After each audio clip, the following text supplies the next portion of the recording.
Despite what some people may discount, one must never look past the weight America's evangelical voters could bring to the voting booth in November. This is one incited group determined to make a difference in the numbers this year.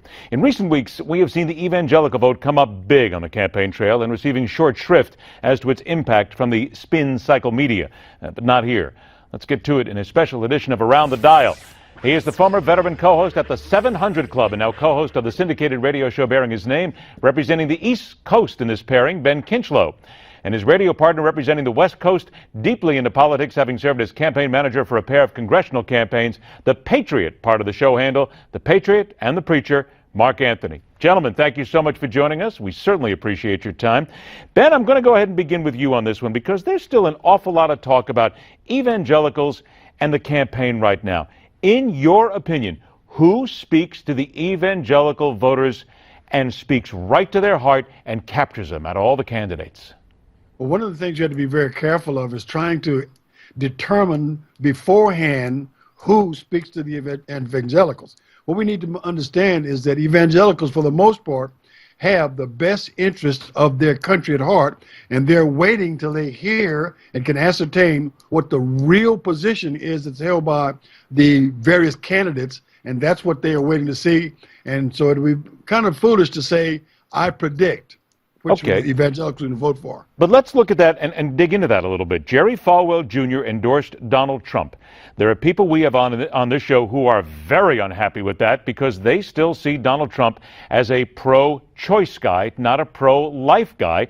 And they even take Jerry Falwell to task a little bit, saying you should be looking for somebody who's a little better and a little more aligned with Christian values. What say you to those who say that basically Jerry Falwell Jr. doesn't speak for Christians right now? Well, one of the things we need to be very careful of is trying to imply that what one preacher says or what one charismatic leader says or what one head of a ministry says encompasses all of the Christians. That is not the case. This is a man who's speaking for Jerry Falwell Jr., and that's his right, that's his privilege as an American citizen. All of us have the right and the privilege as American citizens to make up our own mind. The fact of the matter is, you don't know who I'm voting for, and until I say something, that is my business. That is why the voting booths are private, and that's why you go into a voting booth by yourself, on your own, and punch the card or fill out the blank, as the case may be, by yourself. So, Mark, let me get to you on this. Do we then not maybe give people enough credit? Because here we are saying that because of what Jerry Falwell says, people will vote for a certain candidate. Because of the fact that Marco Rubio says there's only one Savior and it's not me, it's Jesus Christ. Some people seeing that as being maybe insincere, trying to impress people with a lot of faith. Do we not give them the benefit of the doubt that maybe they just will get into that ballot box in November and they will be able to say, look, I heard you, but I know that you're not really speaking for me and I'm not going to be swayed simply by words? Yeah, that's a good question. I think one of the things to say is that I'm not so concerned about them being swayed, because honestly, in 2012, we had over 40 million Christians actually just stay home. So what I'm more worried about is Christians overall that are already playing this game, as you pointed out, saying, well, he said this, that means I'm behind Ted Cruz or I'm behind Rubio. What I want to caution Christians on is that they're never ever going to find the perfect candidate, ever. We're never going to all sit down and say, do we need to say that out loud, though, Mark, to everybody? I think it's a great thing that you just said out loud. You can't get everything you want in one candidate. It's not going to happen, and we don't say that enough out loud. Yeah, well, it's almost, you know what I equate it to? You can laugh, but it's almost like in a relationship. You're never, ever going to find, sorry to say this, ladies, I can attest to this, you're never going to find the perfect woman. Because you're going to, as my mom told me, if you get 80% of what you were hoping for, you should be happy, right? Oh, boy, you are going to be spending a lot of time on the couch, my friend, but I'm glad you said it out loud and you tried to get it in a caveat. Listen, I got a short time here, but I want to get serious for a moment on another subject, seeing as you both are national here and you talk about a lot of issues. The standoff in Oregon that we've been watching right now. And Mark, this comes to you first as the Patriot in the group. These are men there, the Bundy gang, many people call them, who claim to be patriots.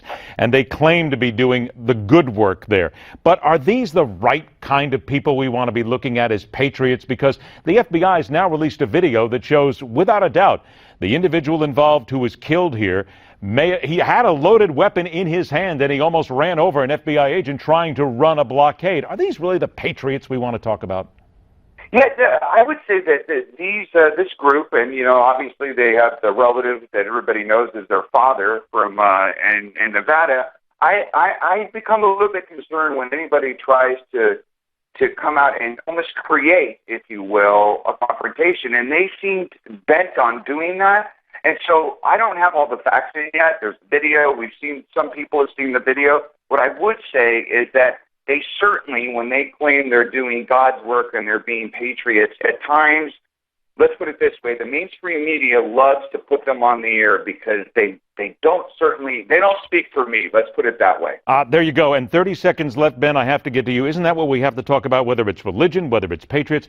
They don't speak for everybody. And the public still needs to get the facts, and we need to not be swayed by just a soundbite. That's exactly right. And Romans says, let every soul be subject to the higher powers.